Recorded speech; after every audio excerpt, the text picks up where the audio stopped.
I noticed a hand move. That's when we sped over to this inner tube. And my cousin dove into those rough waters, and he held that inner tube by the boat there, and I tried to hold myself without falling into the water, and I plucked a little Eliancito out of the water and into my arms. The first thing I said, "Do you speak English?" And he just looked at me with his eyes wide open. "Tu hablas español?" And he said, "Sí." I just held him in my arms like a mother would hold her child, and I knew that he lost his parents. And the first thing I did was to try to comfort him, and I kissed him and held him and just tried to treat him like if I was his mother, because I knew he must have lost his mother out there in the water.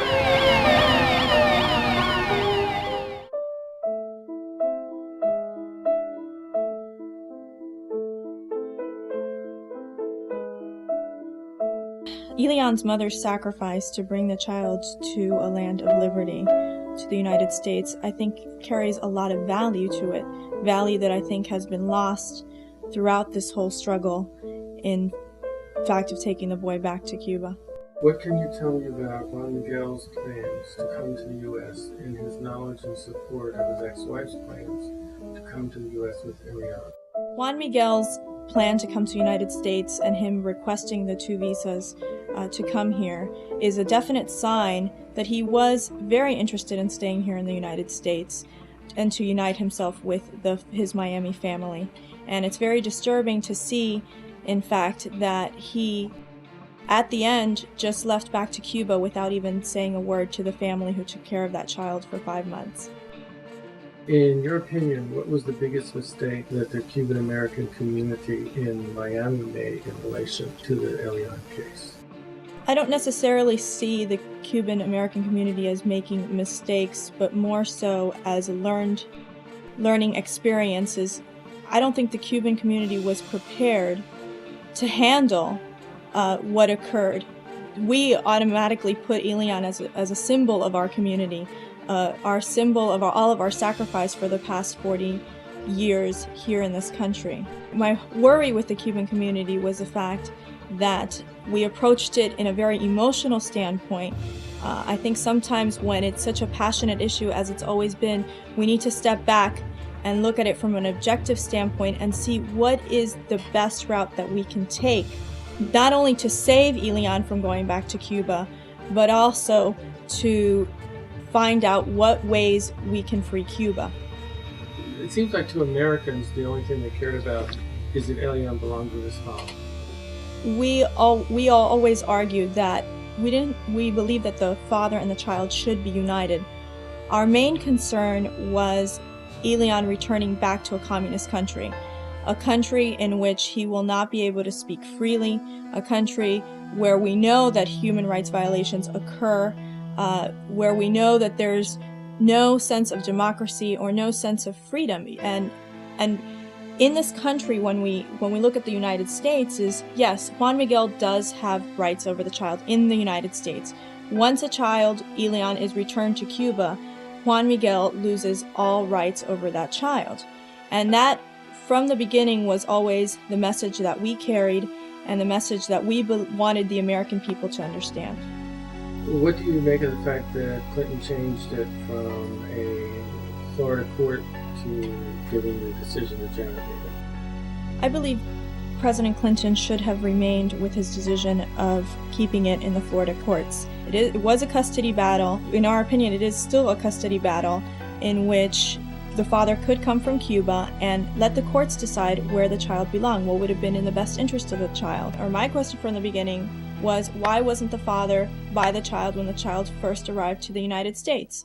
Again, these are questions that I believe could have been handled in a custody court in Florida, as opposed to giving absolute power and authority to Attorney General Janet Reno. And what is your opinion of Janet Reno's handling of the case? I think, reading what I've read as well, she handled it very poorly.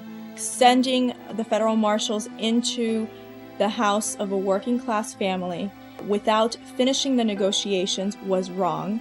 The raid, in terms of taking Elian from the house in the forceful manner, was just not correct. And I still believe that there was communications going on between Janet Reno and not only Greg Craig, but the Cuban government as well. And again, we won't know this. We only have to hope that it did not occur, but I believe that, in fact, Attorney General Janet Reno did not participate in the cleanest way possible in handling this case. We heard noises, people banging on the door, breaking the door down. Elian was awake in the living room, and we didn't know what was going on because they never told us the U.S. Marshals were going to come in and pick up the boy. These people were negotiating with Janet Reno. This is the woman that said she wanted to be sensitive to Elian. We were on the phone with them negotiating. They put us on hold, and while we were on hold, they banged on the door, they broke everything in. They came in with guns, and Elian saw all of this. They were all being held by guns in the kitchen. Been there for the boy. We've always acted in good faith. They came in, they kicked the cameraman, they kicked everybody, they banged people on the head with stuff. When they came in, I stood in front of everybody and all my family was behind me. And I begged them, I beg you, please don't let the boy see the guns. Please, I'll give them to you. I told the lady that came in with a bag, with this bag, to stick them in the bag. The people were coming, they're coming. I didn't know what it was. I thought I was dreaming. I jumped up and I seen Elian there and I just grabbed him in my arms and I ran to the room to protect this little boy. And I seen men with assault weapons. I closed the door. They put a gun right there. They knocked the door down and they grabbed this little boy, guns in his face. A 6-year-old little boy. Gun was pointed right to me. Give me the boy, give me the boy. And there was a lady with a blanket. She took it, she put it over his face. He was wide awake, he seen everything, and he was holding on to me, and he took him out of my arms. Please, I looked at her eyes, please. He saw his mother's death because she's a mother, and she should know how it feels. Don't let him see this, I'll give you the boy. Give me the boy, give me the boy. So I'll give you the boy, don't let him see this, don't let him see this, please. We'll shoot you, we'll shoot you. We'll shoot, stand back, we'll shoot. The violence here was not by the community, but by the federal government. They threw a blanket over his head like they could suffocate the kid, and they just dragged him out of the house and they shoveled him into a truck here, and they backed out of here.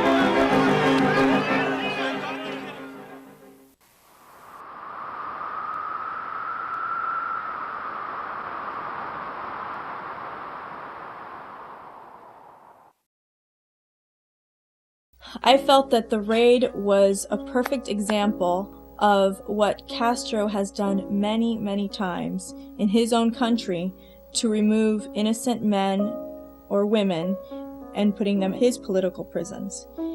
Same thing happened in the case of my father when he was taken from the home and put into the political prison for just speaking out freely. And my concern is that if these types of raids occur, not only in taking a Cuban boy, but if tomorrow it's taking a Haitian boy or a Peruvian boy or an American boy, we need to worry and we need to speak up against these tactics that are used by the United States government. Some people have suggested that there were secret negotiations between Clinton and Castro about the Elian case. President Clinton has always maintained a position of not fighting against the Cuban government. So that there were possible negotiations that occurred between Clinton and Castro's government, I believe that there is that huge possibility, as seen through the Judicial Watch emails that they collected, documents that they collected from the INS. So I believe that there is some sort of dialogue that has been occurring between both governments, but we'll never find out as there's so many secrets that are kept by this government and by this administration. Is Clinton afraid of Castro, do you think? I think Castro is a thorn in Clinton's side, and I don't think Clinton knows exactly how to handle him. When you look at, for example, the Brothers to the Rescue shoot down by Castro, if there would have been another president in power, I believe he would have acted much more forcefully than what President Clinton did, which is just basically slap Castro on the hand for this case. I think the Clinton administration just simply didn't want to even handle the Elian case. He felt from the beginning that, the father and the child should be together, which was the only issue that he was thinking about, and I don't think he was thinking from the terms of a larger perspective, which was the fact that this boy was going to be returned to a communist country. The tragedy of this is the fact that the families were not able to see each other that the families were not able to talk without attorneys or politicians being involved in this process. And that's the tragedy of the Elian saga.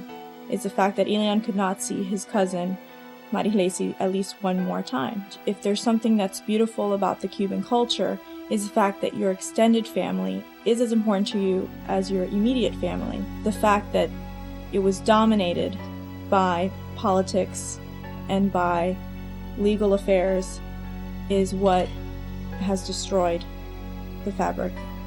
This Miami relatives, a simple Cuban family, that could have been an American family, did not see the child before he left back to Cuba. What do you think of Diane Sawyer's interview with Elian, and why do you think it seems to be forgotten now? I think Diane Sawyer comes from a very interesting position, which is as being part of the media and trying to approach it from a more critical standpoint.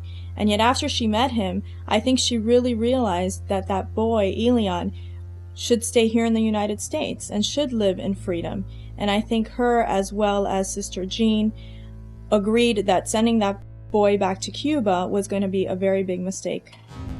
I reached to a point that I stopped watching the Today Show because they were definitely putting on or having the guests that were on that show were the other fishermen, Reverend Joan Campbell.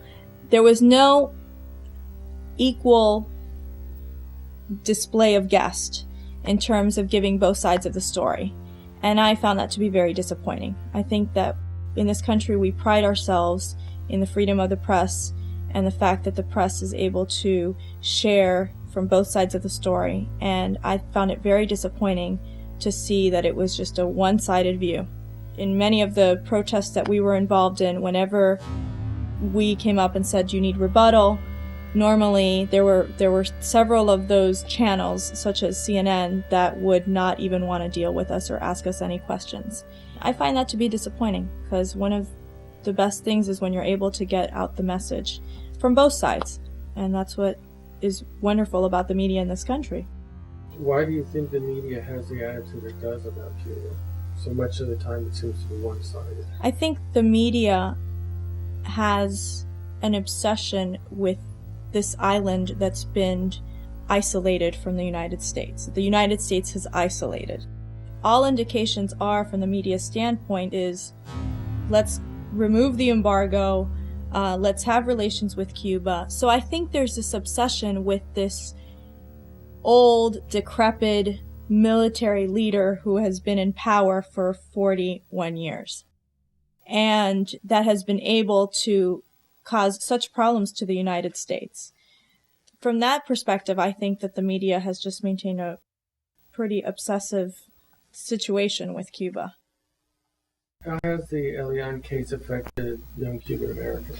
I think the Elian case has had a huge impact on young Cuban Americans. We've realized that it's not only the responsibility of our parents to free Elian and his generation and free Cuba in general, but it's our responsibility as well.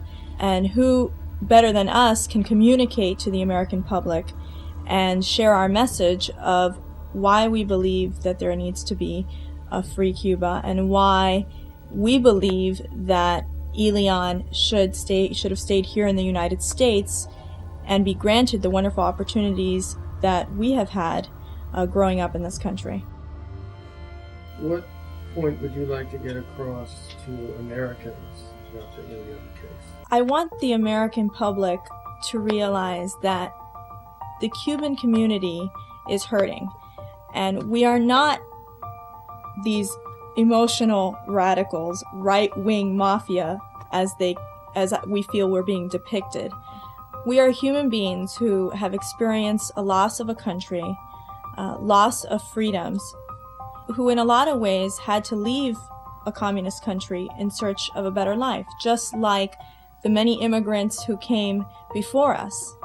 We want to communicate, or I want to communicate to the American public, that Elian was just one example of what we fear the most, which is sending young immigrants back to a communist country where the boy will have no rights to speak, no right to even think for himself. And that still exists. And I think that the American public needs to understand that the military dictatorship still exists, and we cannot stay silent. We cannot keep quiet. And again, Cuba is just one of the many examples. There's Tibet, there's Sudan. We are not the only community out there that's hurting, and we need to deliver that message to the American public. What perception of the Castro regime have you found prevalent in schools, colleges, and universities in the U.S.? I think there's a certain admiration towards Fidel Castro, especially in the liberal colleges and universities. There's this sense of this man who's been able to put up a fight towards the United States. And what I think these people fail to realize is that this man is guilty of killing thousands and thousands of innocent men, women, and children. The day when Elian was taken to Dulles Airport to return back to Cuba with his father, the president from the Youth for Understanding came out with 2 letters. One was a letter to His Excellency, the President Fidel Castro, giving a small gift from the Youth for Understanding that values the country's culture and values. I found that to be a bit disturbing. I asked her the question, what about the human rights violations? What about the children being sent to the labor camps? And this man from the crowd started saying, human rights violations, oh, blah, blah, blah, and just mocking it. And once again, I asked myself, what does this person know?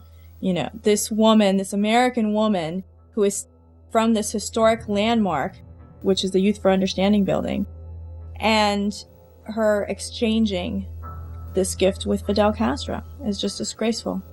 I was mentioning to the president of the Youth for Understanding, saying, again, are you aware of the human rights violations in Cuba? And she just walked away. Definitely those were not the questions that the media was asking her. They found it to be wonderful and great that they were giving this gift to the Excellency Fidel Castro, which is definitely a slap on the face to the Cubans and to anyone who believes in human rights and anyone who believes that there should be freedoms.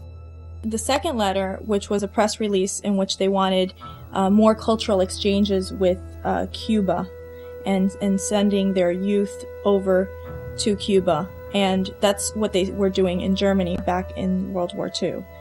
What was sad was that this is an American woman who is valuing the country who does what it does to its people, which is oppress its people. And I just find that to be disgraceful coming from the American people. As a young Cuban American, how can we educate these people on what's going on in Cuba, what the realities are in Cuba, and expose them to that reality? And I am hoping that we move towards a more empathetic yet educated approach in which we can communicate our message to the American public. The day when they took Elian back to Cuba, at the house, there was all the neighbors gathered, and the neighbors were a bit split. There was the neighbors who would help us carry the signs of saying, Juan Miguel, goodbye to freedom, welcome to tyranny. And then there were those who, when they escorted the child out, were applauding and saying goodbye, Elian, and very thrilled that the boy was finally leaving the neighborhood. Again, it was disturbing to see that the Americans just stood there and didn't understand the deeper issues. And I think that that's something that the media was unable to uncover, which was, there's deeper issues to this. Why are we sending this boy back?